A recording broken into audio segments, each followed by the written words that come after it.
Hey you, sorry my other video got cut off because my my phone overheated. What a thunk. Hadn't happened to me in a very long time. Actually, to be honest with you, I think it was my dad. He's the one who said, stop crying, shut up, get your ass in the gym and work out. Exactly what I did. I worked hard. I'm tired, but it felt so fucking good. Get all my anger and frustration out. Just like, better than punching somebody in the face or getting drunk or, I don't know, whatever. But yeah, it felt good. Anyway, so, where was I? So, they were getting out of the complex, that happened, and that's how it happened. Had to plan the funeral, everything like that. Death certificate, XYZ. It was all on me. Plus, I had to deal with his stupid brother, which I don't really care for, to be honest with you. He's one of those types of like, very critical. Very critical. And I just didn't have any patience for it. I didn't want to fuck with it. I was just like, do whatever the fuck you want to do. I'm gonna do my thing, and that's it. Appreciate your help, but so ever since that point in time, never called him. The only time I saw him again was in 2018. The trial lasted 2 years, and during that time, I was here. Unbeknownst to me, I could have gone to the trial. They would have paid for my flight and all that stuff, but I guess my parents at the time didn't think it was a good idea, or somebody, or my Uncle Neff didn't let it be known to me. That side of the family probably kept it from me. I don't know the details about that, but I won't put it past them. They kept me from going for whatever reason, asinine reason. That side of the family, I mean, the fact that my mom took me away from him and they have resentment towards that, and then they claim that my mother kidnapped me from him, all that shit. So every time I would visit my dad, the same thing. My dad would try to push it in my face, but I would tell him millions of times, that's between you and my mother. I don't want to hear it. It has nothing to do with me. I just want to spend my time with you, and that's it. But there was one time before he passed away that I was able to tell him that.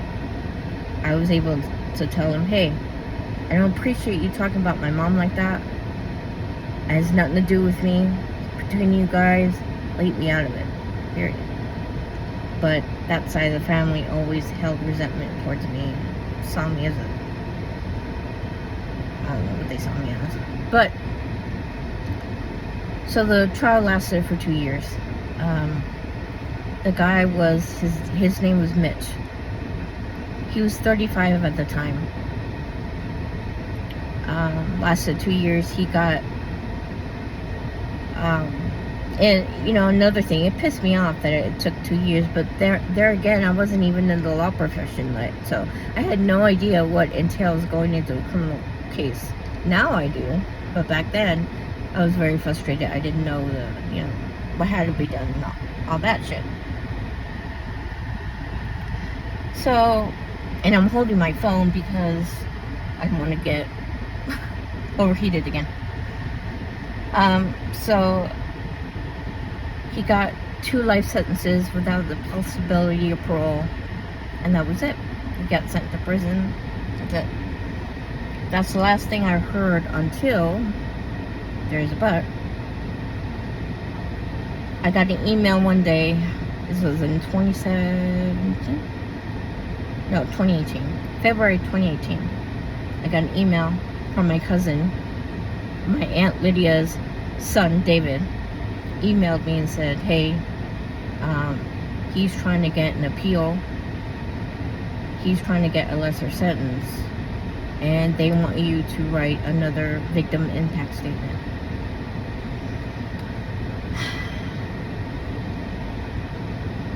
That was frustrating. I had to go through the whole thing all over again. But this time I had therapy behind me. Thank God. If I wouldn't have therapy behind me, I have no clue how the hell I would have handled it, and I don't want to know. But thankfully I had therapy behind me, and it still bothered me tremendously, but less so had I not gone to therapy, if that makes sense. So that happened in February. This time they paid for my flight to go out there to go to Maryland. At this point, my mom had her boyfriend Frank, and they lived in Jersey at the time, and I know I couldn't handle it by myself with that side of the family again. I did not want to do that. So I asked, can my mom come, and, my stepdad. They said yes. So they drove from New Jersey to Maryland, met me there at a hotel. The next day, there was a 3-judge trial for the appeal process. Now, again, I was in the law profession, so it confused me why he was trying to do that if he already had 2 life sentences with that possibility of parole. I didn't put the 2 and 2 together. So I remember that the morning of, woke up, he got 7 bedrooms. I was in the hotel room by myself, and I woke up and I had a massive panic attack. And I hadn't had those in years. The last time I had it, and I used to have really horrific panic attacks to the point where I was shaking, literally shaking, and I was scared that someone was going to kill me. I just knew for sure someone was going to kill me, something bad was going to happen, and I was just shaking. And I had really horrific panic attacks for a good maybe 3 years afterwards, after the whole thing happened. 3 years I would get off and on panic attacks like that. And I hadn't had one in, see, that happened in 2002, 3, 4, 5, 2005. And I went to a memorial actually in 2005 for victims of domestic violence called A Place at the Table. And it was like a whole table. They had decorated with plates, like you're serving dinner, but they're empty. But their plates were decorated with anything that they liked in real life. Like my father loved golf. He loved pool. He got trophies for them. He was in a bowling league. He's very active like that. So I had things, decorated on his plate like that for the memorial. And I remember going to that memorial and being like, why is everybody laughing and cheering and everything? And I'm still devastated. I'm still dead inside. I didn't get it at the time. I was mad and I was frustrated, and I just didn't want to deal with it. So that's another thing I buried under the rug, amongst 1 million things I already buried under the rug. That was another one. And I was like, I don't want to deal with it. I don't want to be here. I thought it was a good idea for us, but then I was like, what did I get myself into? And then that was the last time I had a panic attack, in 2005. Up until the morning of the appeal appointment, then I had another one like that.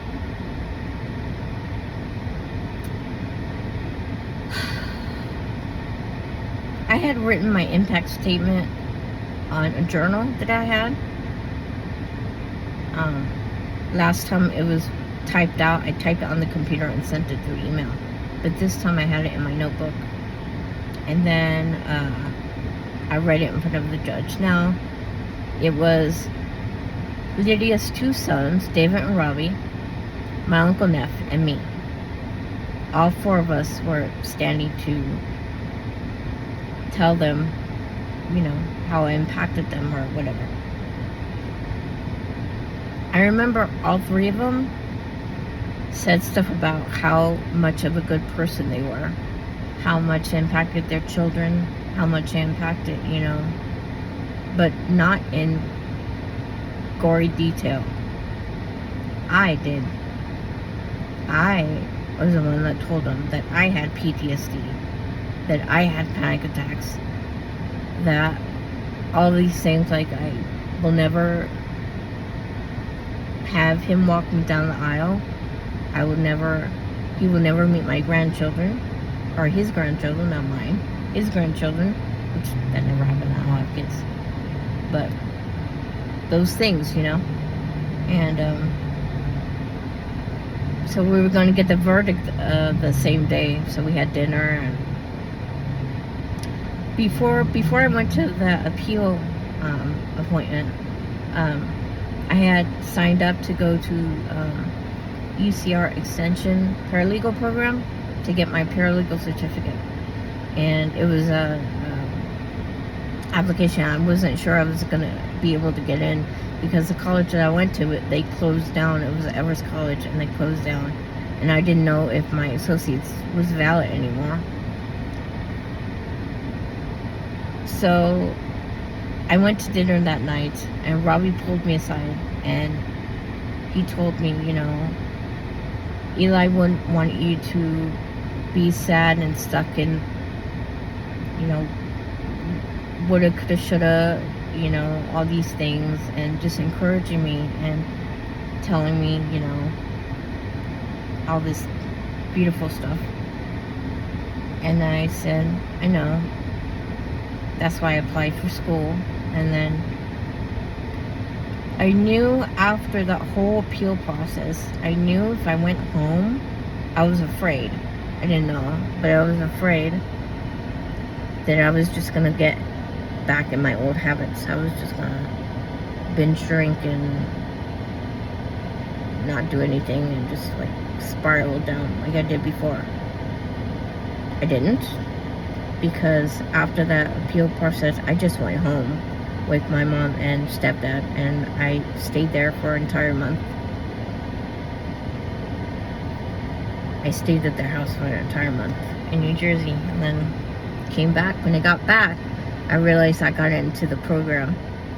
I was able to get into the program, so I enrolled, and then the rest is history. But yeah, and that was the story of my dad.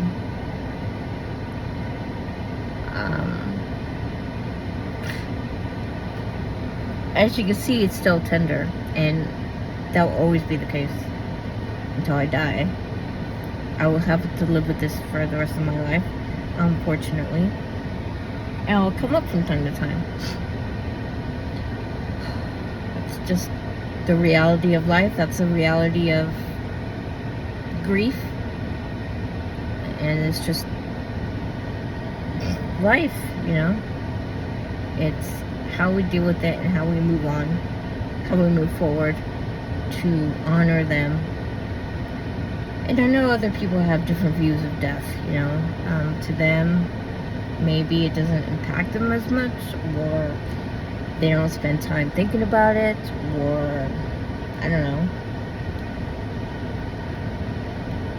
whatever the case may be. I would like to think there's an afterlife. I hope there is. I'm hoping he's reunited with his son. That would be nice. I don't know. When you go to heaven, do you stay a baby or do you grow up? I would imagine you stay a baby according to 6 Feet Under. You stay the same age. So, and that's like one of my favorite shows. So according to 6 Feet Under, we stayed the same age. So he's a baby.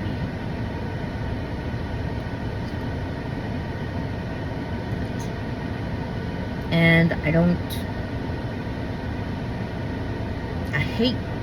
can't stand it when people say everything happens for a reason. Oh, I can't stand that. I cannot stand that. Because it just so invalidating. So invalidating to the fact that I'm human and I want my human next to me. I'm selfish. I'm sorry, but that's, and when they're not next to me, then, I get sad. I get depressed. That's human.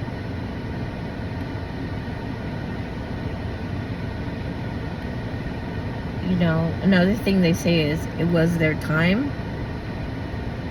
No, it wasn't. No, it wasn't their time. So you mean to tell me that Danielle's time was up when she turned 40? And she got in the car accident? So you mean to tell me that my dad's life was over as 54? And it was his time? My aunt's was just 60? And it was her time?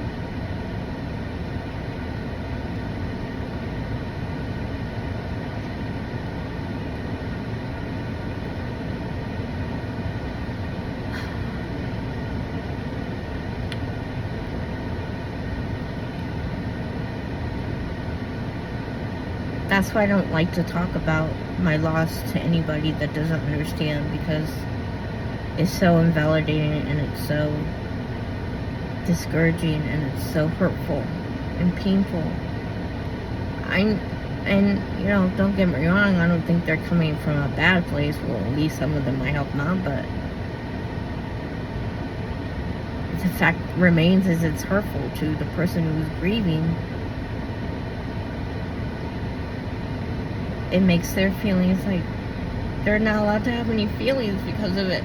It's not fair.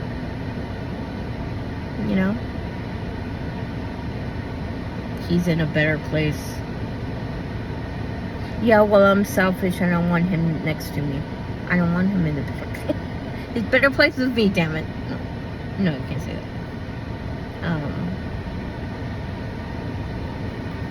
It's just very, very invalidating and very hurtful. And I know people mean it from a good place, but it hurts when I hear that. So I don't share my story. Hardly anybody anymore except my therapist that I talk to. Other than that, people would not understand. They'll just say things that placate you and say the things I just said, which is so invalidating and so okay, enough of there. It's so invalidating and so hurtful. I tell you how hurt that is. Okay, let's breathe.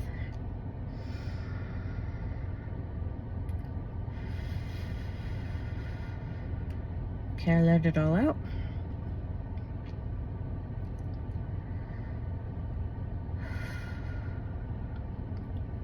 Okay. I let it all out, felt cathartic about it. Thank you for listening to me. If you made it this far, I appreciate you oh so much.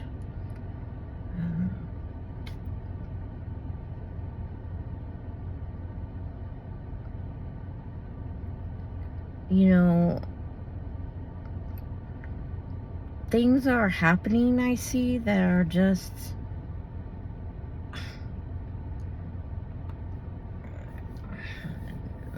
am I crazy? Did I just imagine that? Is this happening right now? Really? Because that shit doesn't happen to me. I'll tell you that. Shit doesn't happen to me. But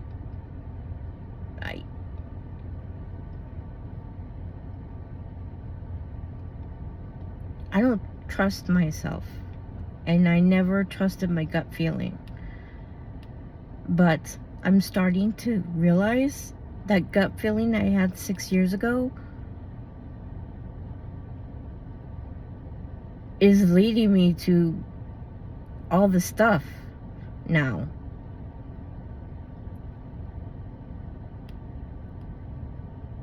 So that's kind of freaking me out right now.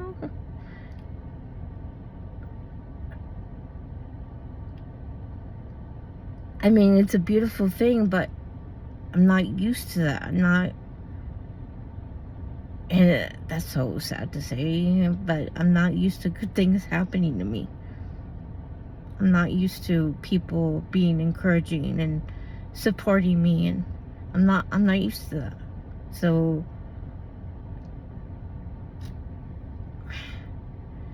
it's foreign to me. Very foreign. It's freaky cool.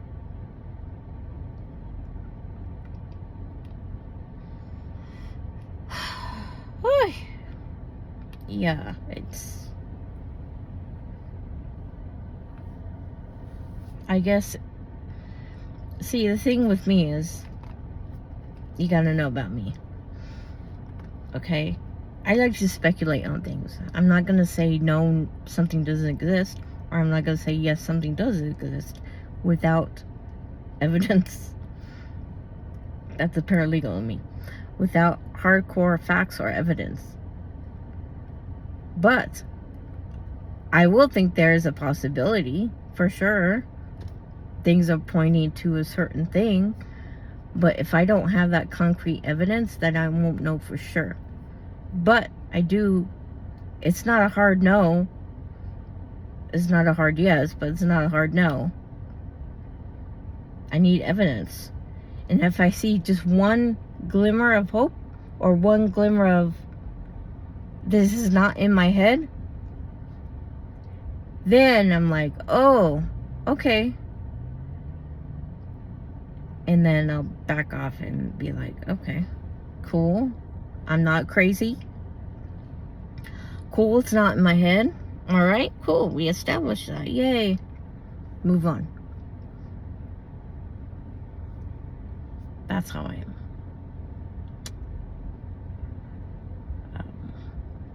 Do I believe in God? Of course I do. I was raised Catholic. I was baptized Catholic. In my first communion, I was 10. Do I believe in Catholicism? No, not really. I'm a Christian, but I'm more spiritual, if that makes sense. I used to think that was bullshit when people say that. Oh my God, I'm so spiritual. I'm not, you know. But now I understand where they're coming from, so yes. One concrete evidence I do have is karma is real. Karma is real. I know that for a fact. What happened to Ben? Yeah, he got his karmitic. Is that a word? Karmitic? Whatever. He had it coming to him. In other words. So yeah. But thank you for joining my podcast. I keep saying. See, you have to understand I'm Puerto Rican, so our goodbyes could last like 15 minutes or so.